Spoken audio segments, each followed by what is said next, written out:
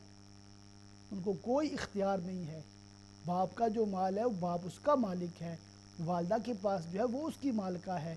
تو بچوں کو تنگ والدین کو نہیں کرنا چاہیے. اس کا کوئی حق نہیں رکھتے. ہمارے احمد خان صاحب نے پوچھا کہ احد پہاڑ کے بارے میں پیارے آقا صلی اللہ علیہ وسلم نے فرمایا یہ ہم سے محبت کرتا ہے. تو ہم سے کیا مراد ہے؟ کیا صرف پیارے آقا صلی اللہ علیہ وسلم کی ذات والا ہے یا تمام صحابہ یا اہل بیت بھی میں شامل؟ تو ایسا نہیں ہے. اس کی شرح میں علماء کرام نے یہی لکھا کہ احد اللہ تعالیٰ کے رسول بی بی آمینہ کے پھول جناب حضرت سیدنا محمد الرسول اللہ صلی اللہ تعالیٰ علیہ وآلہ وسلم آپ سے محبت کرتا ہے. تو یہ ہم کی نسبت پیارے آقا نے اپنی طرف کی ہے, اپنی ذات کی طرف کی ہے. تو اس سے ہمیں یہ بھی اندازہ لگتا ہے کہ اللہ تعالیٰ کے رسول سے مطلب انسان ہی نہیں بلکہ ساری کائنات کی چیزیں اللہ تعالیٰ کے رسول سے محبت کرتی ہیں, آپ کی معرفت رکھتی ہیں, آپ کی نبوت کو تسلیم کرتی ہیں.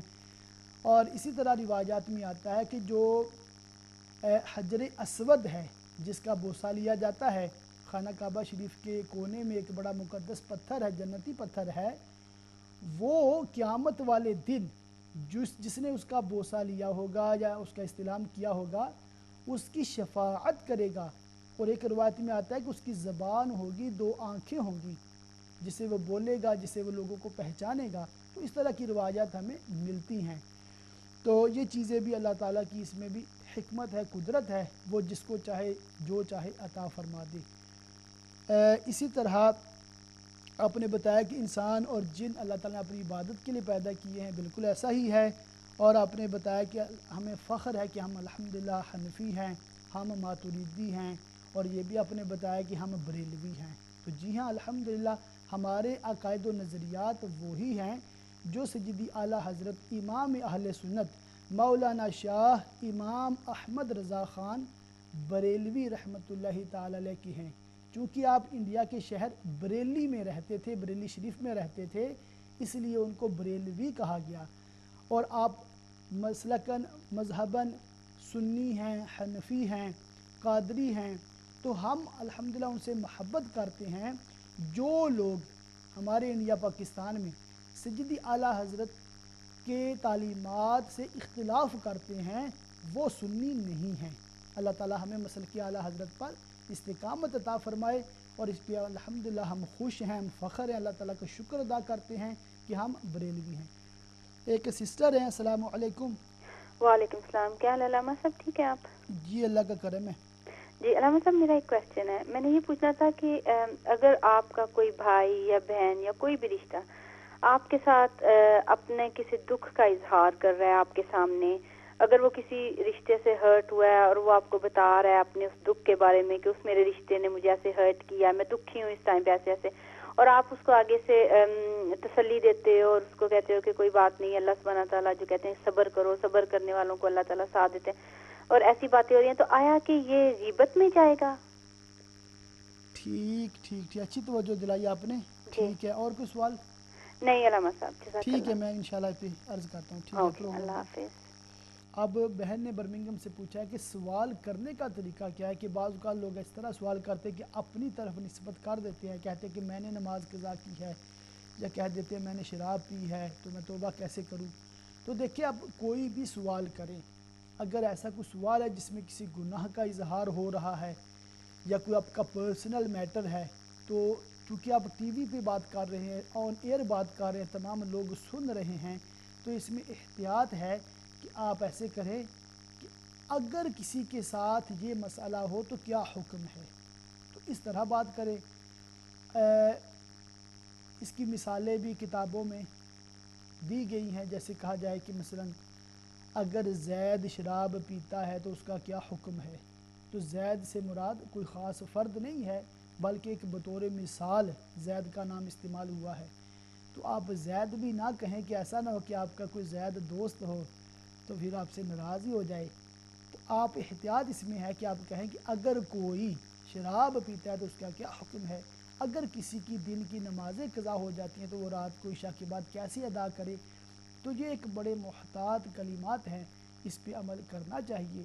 ویسے اگر کسی عالم دین کے پاس پرسنلی آپ جاتے ہیں تو آپ اگر اظہار بھی کر دیتے ہیں تو اس میں گناہ نہیں ہے, مگر آپ کی پرائیویسی جو ہے وہ اس سے مجروح ہوتی ہے اور لوگوں کو آپ پہ خواہ بدگمانیاں ہوتی ہیں. تو اللہ تعالی ہم سب کے جو عیوب ہیں اس پہ پردہ ہی ڈالے رکھے اور ہمیں ان عیوب سے اللہ تعالیٰ پاک فرمائے اور ہمیں زیادہ سے زیادہ نیک اعمال کی توفیق عطا فرمائے. پھر بہن نے پوچھا کہ میں نے جو عرض کیا ہے کہ ظہر نماز پڑھنے سے فجر سے لے کر ظہر تک کی صغیرہ کبیرہ اللہ تعالیٰ معاف کر دیتا ہے. تو ظاہر سی بات ہے کبیرہ میں توبہ شرط ہوتی ہے, مگر یہ بھی ایک حقیقت ہے کہ کبیرہ بھی اللہ تعالیٰ کی رحمت سے ہی معاف ہوتے ہیں جس طرح اس کی رحمت سے صغیرہ معاف ہوتے ہیں. تو بعض علماء نے ان روایات کی جس میں گناہوں کی معافی کا ذکر ہے وہ کہتے ہیں کہ اس میں ہمیں صغیرہ کی قید نہیں لگانی چاہیے کہ اللہ تعالیٰ کی رحمت بہت بڑی ہے, وہ چاہے تو صغیرہ کے ساتھ ساتھ کبیرہ بھی معاف فرما دے. تو اس ضمن میں نے عرض کیا تھا. تو ویسے علماء یہی بتاتے ہیں کہ کبیرہ کے لیے توبہ بھی شرط ہے. تو اللہ تعالیٰ ہمیں اس کی توفیق عطا فرمائے. آپ نے بڑا اچھا سوال کیا اور آج کے ٹاپک سے ریلیٹڈ ہے. تمامی ناظرین بڑی توجہ فرمائیں.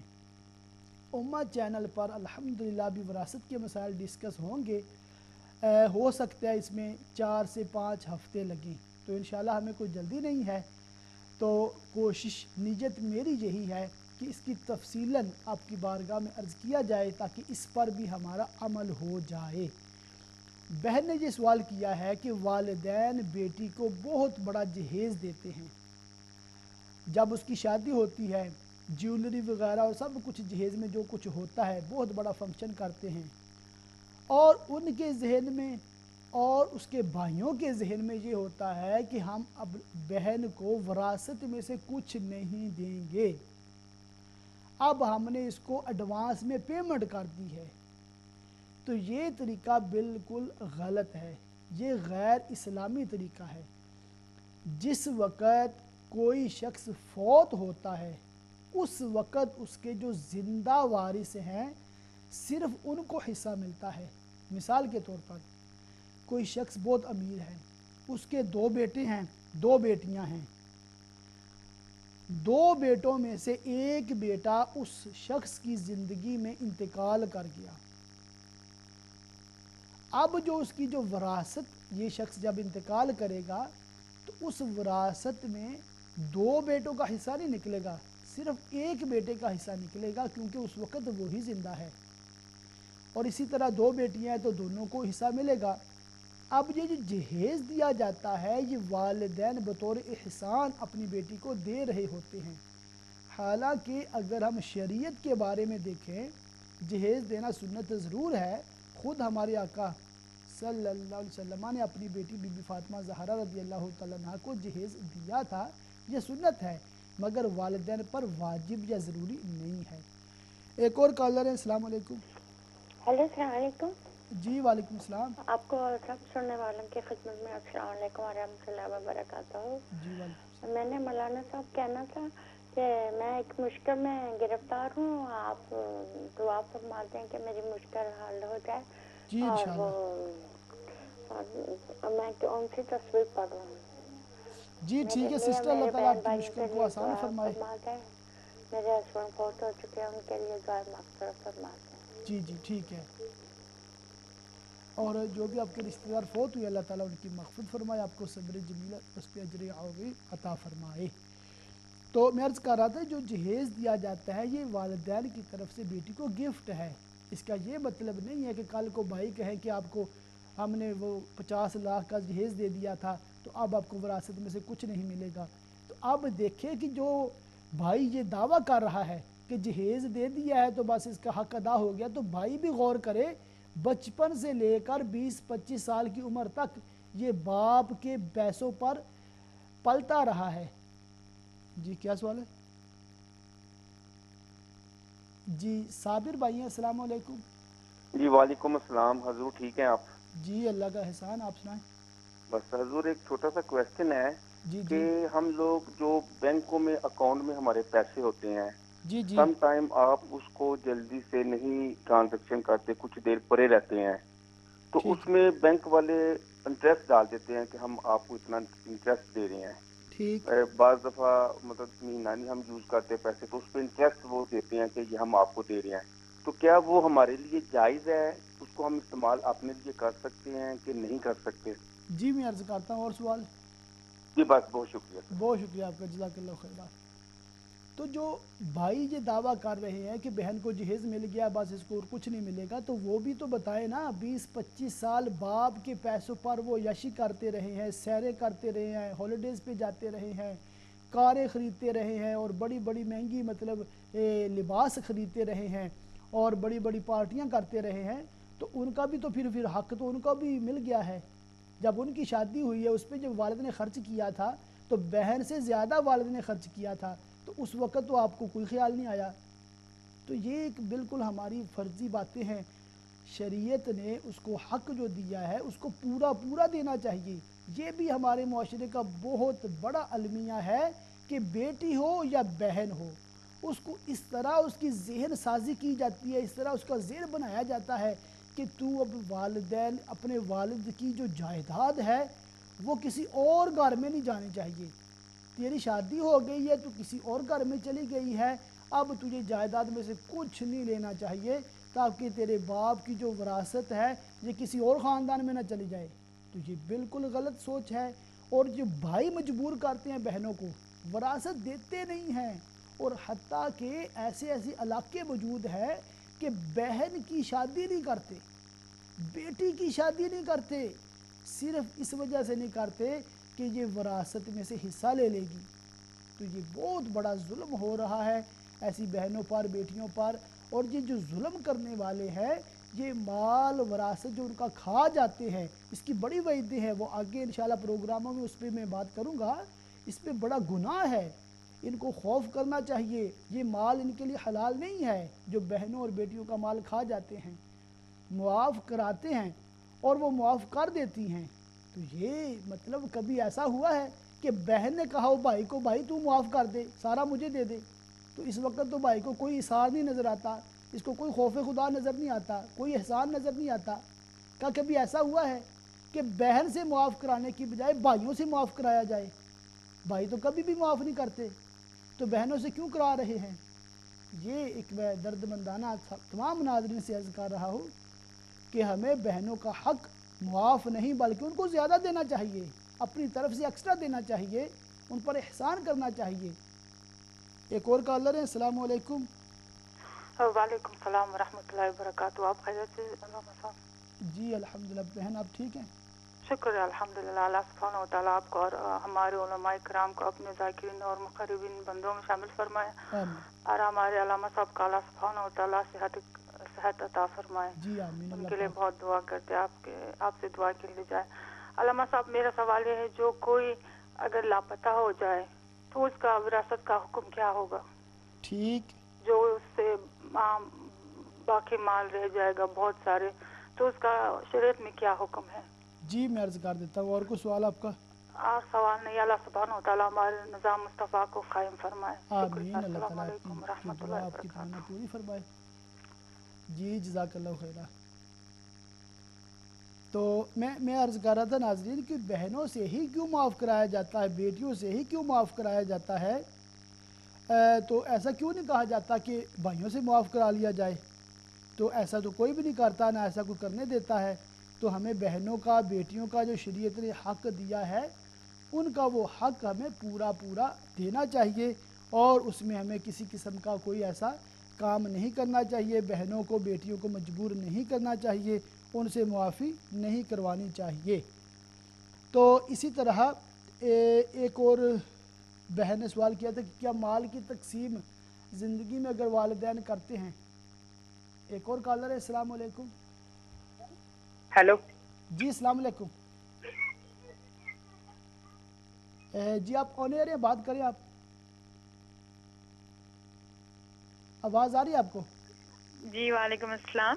جی بہن بات کریں. جی میرا ایک سوال ہے کہ عصر کی اور عشاء کی جو سنتیں ہیں جی جی اور جو نوافل پڑھے جاتے ہیں ان کا کیا طریقہ ہے؟ پلیز ابھی بتا دیں. جو عصر کی اور عشاء کی جو 4 سنتیں قبلیہ پڑھی جاتی ہیں ان کو کہتے ہیں سنت غیر مؤکدہ. جی. جو آپ دوسری رکعت میں اتحیات کے لیے بیٹھیں گے اس میں آپ درود ابراہیمی بھی پڑھیں گی اور جو دعا پڑھتی ہیں ربی جلی وہ بھی مکمل یوم یقوم الحساب تک پڑھیں گی. سلام نہیں پھیریں گی, پھر کھڑی ہو جائیں گی. جی. اور تیسری رکعت آپ سبحانک اللہ سے شروع کریں گی. ٹھیک ہے. لیکن کچھ لوگ کہتے ہیں کہ کچھ عالم کہتے ہیں کہ یہ کس جگہ پہ لکھا ہوا ہے کہ یہ جو سنتیں غیر مؤکدہ ہیں اور نوافل ہیں ان کا پڑھنے کا طریقہ یہ ہے. یہ تمام جو فقہ کی کتابیں ہیں, فقہ حنفی کی تمام کتابوں میں لکھا ہوا ہے. کس کی, کون سی کتاب؟ مثال کے طور پر بہار شریعت جو اردو میں جو فقہ حنفی کی کتاب ہے. جی. بہار شریعت آپ جی نوٹ کر لیں. بہار شریعت. بہار شریعت ٹھیک ہے. بہار شریعت اس کی جلد وغیرہ کیونکہ اس کی بہت ساری جلدیں ہیں نا. جی جی بہار شریعت کی جو حصے ہیں جو چیپٹر ہے اس میں 20 چیپٹر ہیں.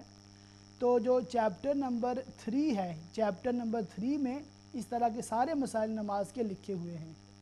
اچھا بہار شریعت کا چیپٹر نمبر 3 میں. جی حصہ نمبر 3 ہے. تو اس سے آپ یہ دیکھ لیں انشاءاللہ اس میں آپ کو ساری تفصیل مل جائے گی. ٹھیک ہے. بہت بہت جزاک اللہ. ٹھیک ہے جزاک اللہ خیرہ, نو پرابلم. تو میں عرض کر رہا تھا کہ بہنوں اور بیٹیوں سے معاف کرانے کے بجائے ان کو پورا پورا حق دینا چاہیے. اور اگر کوئی اپنی زندگی میں اپنی اولاد میں تقسیم کرنا چاہتا ہے تو وہ پھر حصے تقسیم نہیں کرے گا بلکہ جتنا بیٹے کو دے گا اتنا ہی بیٹی کو دے گا. زندگی میں والدین, والد یا والدہ اگر اولاد کو کوئی چیز دیتے ہیں تو حکم شریعت کا یہ ہے کہ بیٹے اور بیٹی کو برابر دیں. وہ جو للذکر مثل حظ الانثیین ہے کہ لڑکے کو لڑکی کا دگنا, وہ وراثت میں ہوتا ہے, گفٹ میں نہیں ہوتا. گفٹ اگر زندگی میں کرتے ہیں والدین تو ان کے لیے حکم یہ ہے کہ جتنا بیٹے کو دیا اتنا ہی بیٹی کو دے. بلکہ فتاوی رضویہ میں سیدی اعلیٰ حضرت علیہ رحمہ اس بات کی طرف بھی توجہ دلاتی ہیں کہ بیٹیوں کا دل وہ زیادہ سافٹ ہوتا ہے, زیادہ نرم ہوتا ہے. تو ایسا چاہیے کہ جب بھی دے, بیٹا اور بیٹی دونوں موجود ہیں تو ابتدا بیٹی سے کرنی چاہیے. پہلے بیٹی کو دے بعد میں بیٹے کو دے. ہمیں اس اصول کو بھی یاد رکھنا چاہیے. تو زندگی میں اگر کوئی اپنی وراثت یا پراپرٹی وغیرہ تقسیم کرنا چاہتا ہے تو اس کے لیے بہتر یہ ہے کہ دونوں کو برابر برابر دے.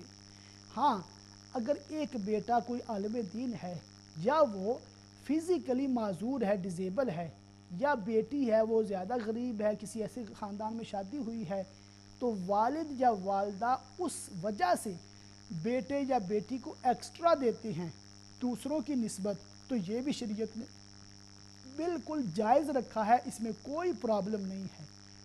اگر کسی کو کسی وجہ سے ترجیح دے دیتے ہیں والدین تو ایسا بھی کر سکتے ہیں, کوئی پرابلم نہیں ہے.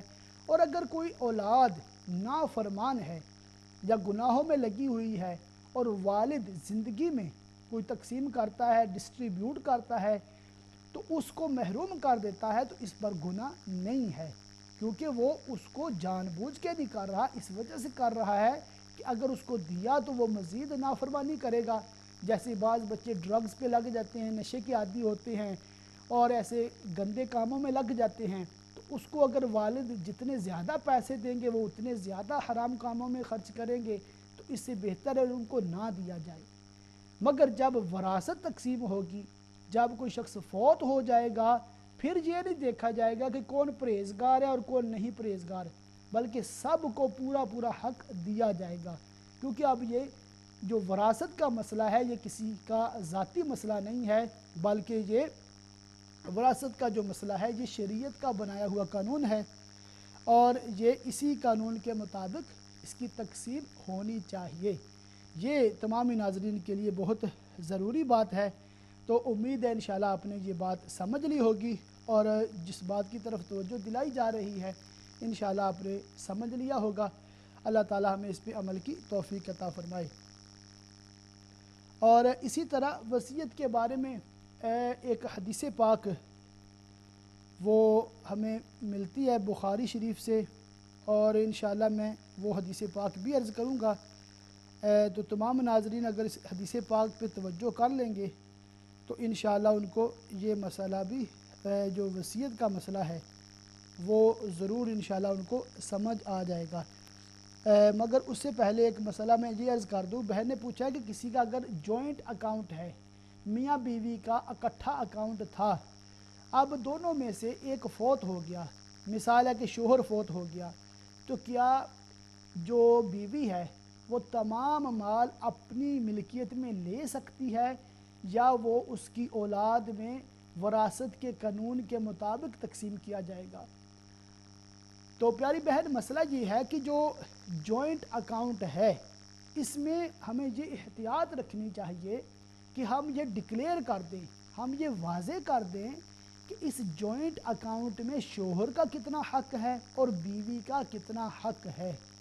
اور اگر ایسی سچویشن ہے کہ ساری کمائی شوہر کی ہے اور جوائنٹ اکاؤنٹ اس لیے بنایا ہے کہ بیوی اس میں سے خرچ کرتی رہے جہاں جہاں ضروری سمجھے، اور حقیقتاً مالک شوہر ہی ہے، تو پھر وہ سارا مال یہاں کے انگریزی قانون کے مطابق تو بیوی کی ملکیت میں چلا جائے گا، پراپرٹی وغیرہ بھی بیوی کی ملکیت میں جاتی ہیں، مگر آپ پر شریعت نے جو لازم کیا ہے وہ آپ وراثت کا مسئلہ کسی مفتی صاحب سے سمجھ لیں، پورا وہ اپنا اولاد کی تفصیل سارا، اگر اس کے شوہر کے والدین زندہ ہیں تو ان کا بھی ذکر کریں، تو وہ آپ کو ایک ریٹن بتا دیں گے کہ کس رشتہ دار کو کتنے پرسنٹ دینا ہے، تو وہ پھر آپ اپنی مرضی سے، بلکہ آپ پر واجب ہے کہ آپ اس رشتہ دار کو اپنے اکاؤنٹ میں سے اتنا حصہ ضرور ادا کر دیں، یہ آپ پر لازم ہوگا۔ یہاں کے قانون کے مطابق ہو سکتا ہے آپ پہ لازم نہ ہو، بائی لو آپ اس کے اونر ہو سکتے ہیں، مگر اسلامی لحاظ سے آپ کو جو شوہر کی وراثت ہے اس کو اسلامی قانون کے مطابق بچوں میں تقسیم کرنی چاہیے، یہ بہت ضروری ہوتا ہے۔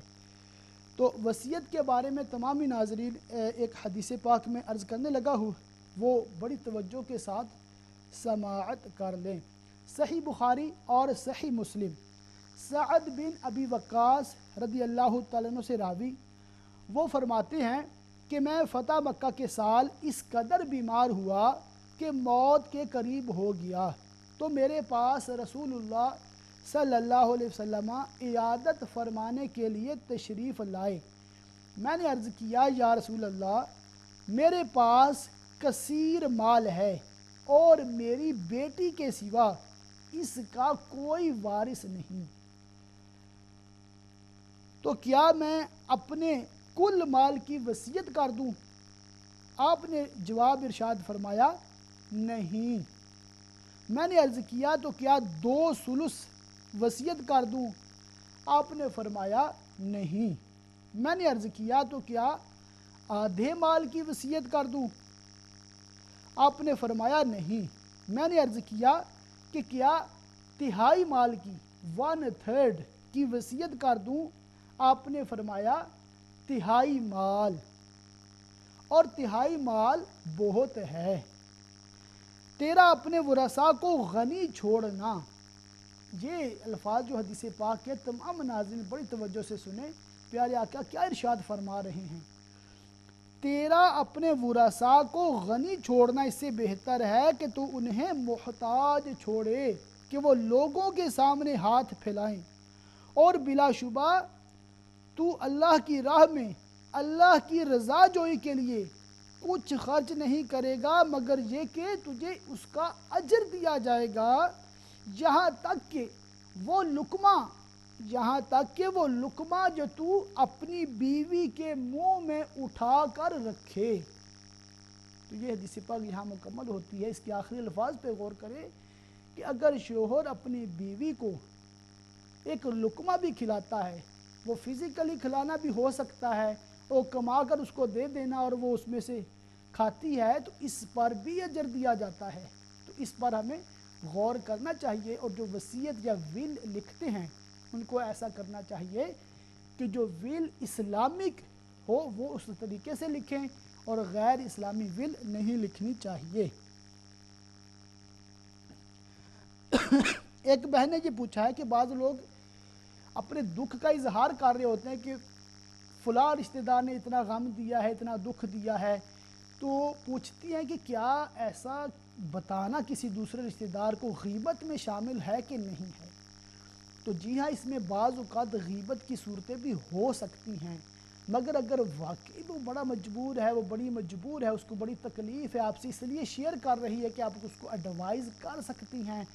اور مثال کے طور پر بیٹی ماں سے عرض کر رہی ہے کہ میرا شوہر مجھ کو تنگ کرتا ہے، تو ماں ظاہر ہے پھر اپنے داماد سے پوچھ گچھ کر سکتی ہے، تو اس طرح یہ غیبت نہیں ہوگی۔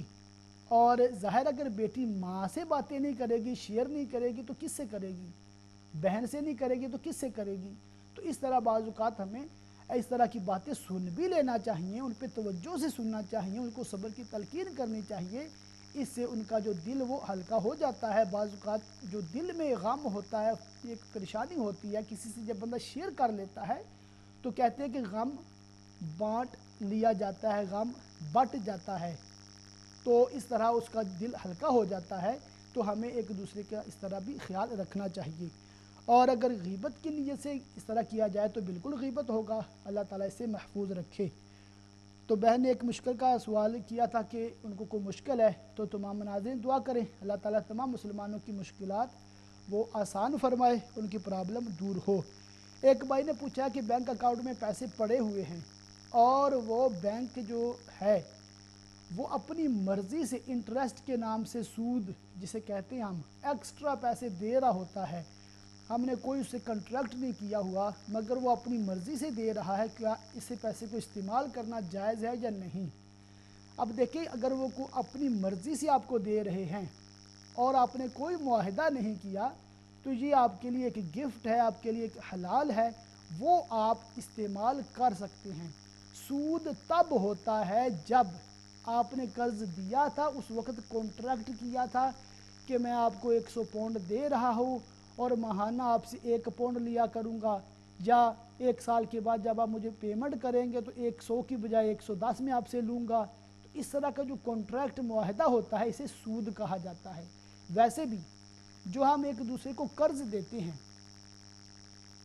ہیں دوسرے کی ہیلپ ہو جاتی ہے، قرض دے کر جب واپس کیا جاتا ہے تو وہ جو پیسے آپ نے لیے تھے ہم اتنے ہی واپس کرتے ہیں، تو یہ بالکل جائز ہے، حلال ہے، سنت سے ثابت ہے، بلکہ سنت سے یہ بھی ثابت ہے کہ اس کو تھوڑے ایکسٹرا واپس کیے جائیں۔ اب یہ سود نہیں ہوگا کیونکہ اس کا کوئی کانٹریکٹ یا معاہدہ نہیں کیا گیا تھا۔ اگر آپ نے کسی سے 1 لاکھ روپیہ لیا ہے اور 1 سال بعد یا 2 سال بعد آپ نے اس کو واپس کیا ہے، تو اگر آپ 1 لاکھ کی بجائے 1,10,000 12,000 اپنی خوشی سے اس کو دے دیتے ہیں تو یہ سود نہیں ہوتا بلکہ یہ گفٹ ہوتا ہے۔ اس طرح آپ کا کرنا بالکل جائز ہے۔